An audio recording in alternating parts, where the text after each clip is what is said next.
최근 계속된 왜곡, 허위 날조 보도를 하고 있는 YTN에 대한 당의 성명서 발표하도록 하겠습니다.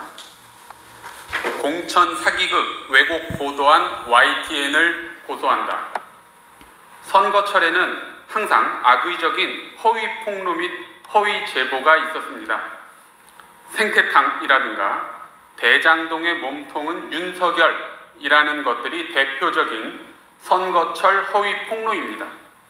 이러한 제보를 받은 언론사는 관련 기사를 작성함에 있어서 객관적인 자료를 기반으로 하여 사실관계를 전달하는 데 중점을 두어야지 어느 일방의 근거 없는 말뿐인 주장을 마치 증명된 사실인 것처럼 보도하면 안 됩니다. 그럼에도 YTN은 지난 주말 사이 자유통일당을 음해하기 위해 공천 사기극을 벌인 세력의 일방적인 주장을 마치 사실인 듯 보도함으로써 자유통일당이 불법적으로 거액의 공천원금을 요구한 것처럼 날조하였습니다. 세종시에서 대부업체를 운영하는 이모 씨는 지난달 27일 유동규 예비후보의 개양을 선거사무소 개소식에 찾아와 전광훈 목사에게 안수기도를 받았고 공천 목적으로 자유통일당이 요구한 1억 원을 수표로 건넸다고 허위 인터뷰를 하였습니다. 내용 자체가 너무 황당합니다. 알지도 못하는 대부업자에게 다짜고짜 1억 원을 요구한다는 것이 과연 상식적인 상황입니까? 대부업자 이모 씨가 처음 만난 사람에게 공천 목적으로 1억 원을 현찰로 주었다는 건 역시 말이나 되는 주장입니까? 이모 씨는 1억 원을 수표로 건넸다고 주장하지만 이 역시 전혀 확인된 바 없습니다. 사랑제일교회 재정부는 그 무렵 1억 원의 헌금이 수표로 지급된 적은 없다고 확인해 주었습니다. YTN은 당사자 간의 대화 녹음 파일과 카카오톡 메시지를 확보했다고 하면서도 전광훈 목사 측에서 이모 씨에게 1억 원을 요구하였다는 근거 자료를 전혀 밝히지 못했습니다. 수표 역시 당사자에게 요청하여 수표 발급 은행과 수표 번호, 발행일, 발행 액수 정도는 확인하고 보도하였어야 합니다. 이모 씨도 아직까지 위 수표 정보를 전혀 공개하지 못하고 있습니다. 자유통일당이 5억 원을 먼저 요구하였다는 내용 역시 전부 허위입니다. 대부업자 이모 씨는 그날 이후 지속적으로 자유통일당 측에 먼저 공천 헌금을 지급하겠다는 의사를 밝혔고 전광훈 목사는 법적 문제가 발생하면 안 되니 개인적 헌금이 아닌 특별 당비로 정당 계좌에 입금하라고 안내하였습니다. 물론 당비 지급과 공천 사이에 관련성은 전혀 없습니다. 특별 당비는 공천 심사에 있어 정당 기여도에 대한 평가 요소 중 하나로서 어느 정당에나 존재하는 항목입니다. 이모 씨는 관계자들과의 모든 통화와 대화를 고의적으로 녹음한 것으로 보이는데 그럼에도 불구하고 YTN은 전광훈 목사가 이모 씨에게 5억 원을 먼저 요구하였다는 어떠한 자료도 제시하지 못하였습니다. 그런 적이 없기 때문입니다. YTN은 당사자 간의 대면한 자리에서 주고받은 대화까지도 몰래 녹음할 정도의 인품을 가진 대부업자의 말만 믿고 왜곡 보도를 한 것입니다.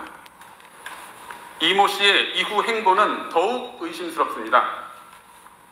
5억 원의 특별당비 대신 자신이 대표를 맡고 있는 대부업체 명의의 차용증을 작성하여 주면서 이를 근거로 비례대표 공천 및 자신의 입당식 행사를 진행해 줄 것을 요구했고 심사 결과 공천에서 탈락하자 지난 22일 자유통일당 여의도 당사에서 소란을 피워 경찰이 출동하는 일까지 발생한 것입니다. 본인이 너무도 당연하게 비례대표 공천을 받아야 된다고 생각한 것입니다. 이 역시 너무 당황스럽습니다. 그리고 이모 씨는 미리 계획이라도 하였다는 듯이 곧바로 YTN 기자와 인터뷰를 하는 치밀함을 보여주었고 당일 저녁 YTN의 최초 왜곡 보도가 시작되었습니다. 이것이 바로 대부업자 이모 씨가 자유통일당에 건네준 차용증입니다. 자유통일당이 확인한 바에 따르면 이모 씨 부부는 작년 3일절에 세종시의 한 아파트에 태극기 대신 일장기를 게시하여 사회적 물의를 일으켰던 사람들인 것으로 밝혀졌습니다.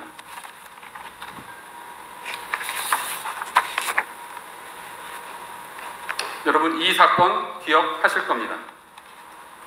이 사람이 바로 이모 씨의 남편 이정우 씨입니다. 게다가 YTN은 이때도 이모 씨 남편 이정우 씨와 인터뷰를 했었습니다.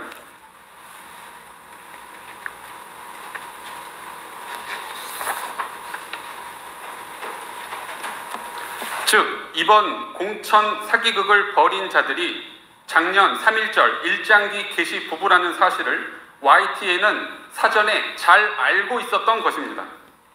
이것이 이번 사건의 본질입니다. 보도의 객관적 근거가 없고 주장 자체가 너무 황당한 보도였음에도 불구하고 YTN은 오기를 부리며 같은 내용의 기사를 주말 내내 단독이라는 이름으로 반복적으로 보도하였고 오늘 아침에도 의미 없는 후속 보도를 하였습니다. 자유통일당은 처음부터 의도된 공천 사기극을 벌인 대부업자 이모 씨와 기본적인 팩트체크도 하지 않고 허위 왜곡 보도를 한 YTN 그리고 YTN 담당 기자를 허위사실 적시 명예훼손죄로 마포경찰서에 고소하며 언론중재위원회에 정정보도 신청을 하겠습니다. 자유통일당은 앞으로도 선거를 방해하는 음해 세력에 대하여는 어떠한 타협도 하지 않고 모든 가능한 법적 조치를 취하여 그에 합당한 책임을 물을 것임을 밝혀드리며 거짓 공작에 어떠한 동요나 흔들림도 없이 총선 승리를 향해 전진할 것입니다. 2024년 3월 25일 자유통일당 이상으로 당 성명서 발표를 마치겠습니다.